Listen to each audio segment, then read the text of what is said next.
वहां जब किसी मुर्दे का अंतिम संस्कार होता है, जब किसी को अंतिम संस्कार किया जाता है, अग्नि में चिता पर उसको लेटाया जाता है, राख जो एकत्रित होती है, राख जो भस्म, जो राख एकत्रित होती है, वो भस्म, वो राख आखिरी में उसको उठाकर विसर्जन क्यों किया जाता है?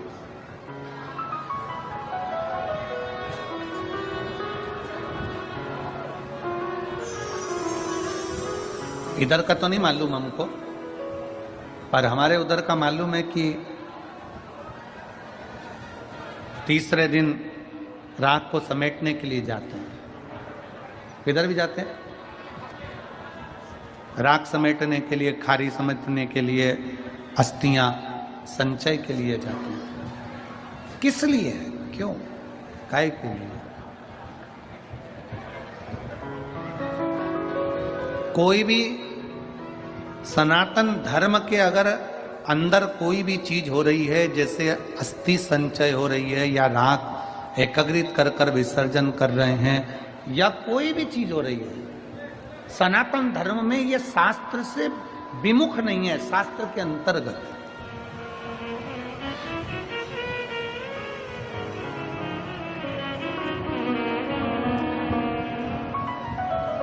किस लिए? क्यों? ये राख का संचय किस लिए करना चाहिए? राख का संचय किस लिए किया जाए? एक कथा आती है कामदेव के भस्म होने की। कामदेव के भस्म होने की कथा थी। कामदेव भस्म हो गए। शंकर भगवान के तीसरे नेत्र द्वारा, तृतीय नेत्र द्वारा कामदेव जलकर भस्म हो जाते।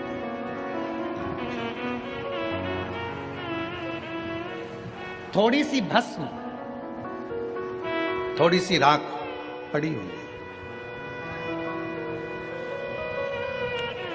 और थोड़ी सी भस्म, थोड़ी सी राख जो पड़ी हुई है, गणेश जी वहां से निकल कर जा रहे हैं। भगवान गणेश जब वहां से निकल कर जा रहे हैं, गणेश जी निकलते जाते जाते वहां थोड़ी देर रुक गए, और रुककर गणेश जी ने देखा कि बहुत सारी भस्म पड़ी हुई है। तो गणेश जी ने महाराज वहां उस भस्म को उठा लिया, और भस्म को उठाकर श्री गणेश जी महाराज ने उसी समय पर उस भस्म का पानी मिलाकर एक पुतला तैयार कर दिया। आवाज क्लियर करिए।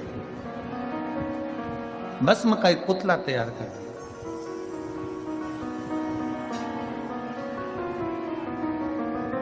पुतला जैसे ही भगवान श्री गणेश जी महाराज ने भस्म का पुतला बनाया, और पुतला बनाया, थोड़ी ही देर हुई थी और उस भस्म के पुतले में प्राण आ गया।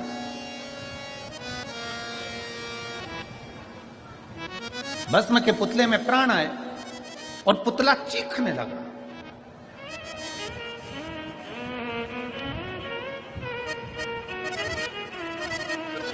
कामदेव जलकर भस्म हो गए।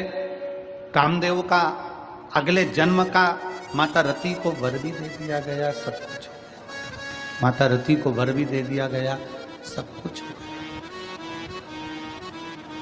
पर जो थोड़ी सी भस्म पड़ी हुई थी, जो थोड़ी सी भस्म थी, उसका पुतला बन गया, और पुतला बनाकर उसमें प्राण भी आ गया। वो चिल्लाने लगा।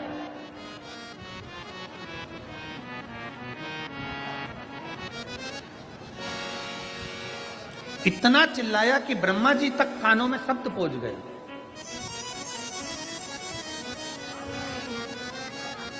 और ब्रह्मा जी के कानों में जब शब्द गया तो ब्रह्मा जी समझ गए कि ये चिल्लाने वाला कोई साधारण नहीं है। ये चिल्लाने वाला साधारण नहीं है। ब्रह्मा जी ने जैसे ही पुतला तैयार हुआ, तैयार होने के बाद पुतले ने प्राण ले लिया, और प्राण लिया तो इतना सुंदर बना, इतना सुंदर बना, राजकुमार जैसा।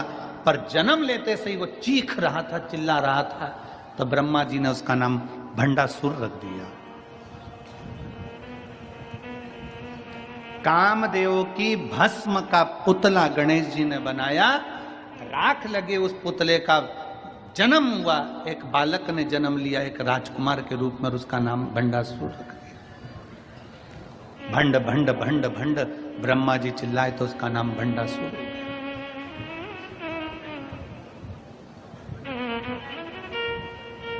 अब भंड ने सामने देखा तो श्री गणेश जी महाराज थे।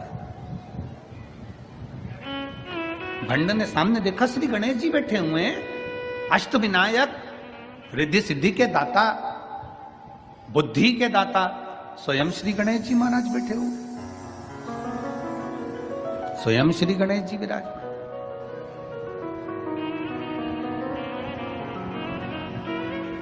भंड ने हाथ जोड़कर, असुर प्रवृत्ति का है, इसलिए हमारा सनातन धर्म कहता है कि जब किसी का अंतिम संस्कार हो तो अंतिम संस्कार होने के बाद उसकी राख का विसर्जन होना जरूरी है, उसकी अस्थि का विसर्जन होना जरूरी है।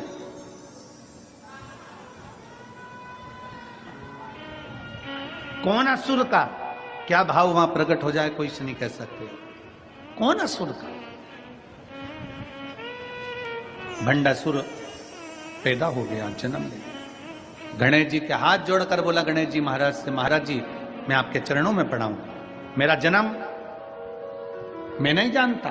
गणेश जी ने कहा तुम इस भस्म से, इस राख से तुम्हारी उत्पत्ति हुई है, तुम्हारा नाम भंडासुर होगा, पर सुनो क्या चाहते हो मांगो। गणेश जी से वर मांगने के लिए भंड ने कहा दिया कि मुझे वर दीजिए कि मैं मरूं ना।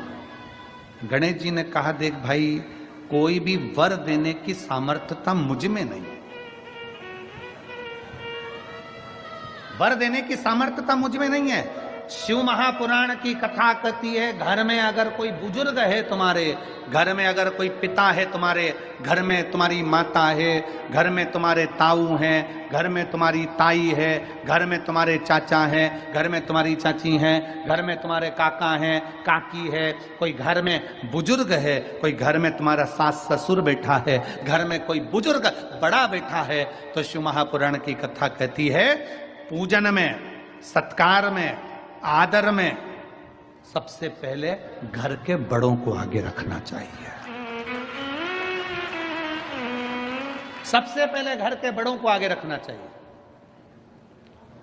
और यहां तक शिव महापुराण की कथा कहती है, अगर मान लो 10 जजमान बने, 5 जजमान बने, 15 जजमान बने, 20 जजमान बने, तुम्हारे गांव की शिव पुराण की कथा में मान लो 8 बने, 10 बने, 15 बने, उसमें भी ये देखो कि बुजुर्ग कौन है, उस जजमान में बड़ा कौन है, उम्र में बड़ा कौन है, उसको आगे रखो। धन से नहीं, उसकी उम्र से आगे बढ़ाओ उसको। उम्र में बड़ा है ना, ये वृद्ध अवस्था में बड़ा है ना, इसको आगे।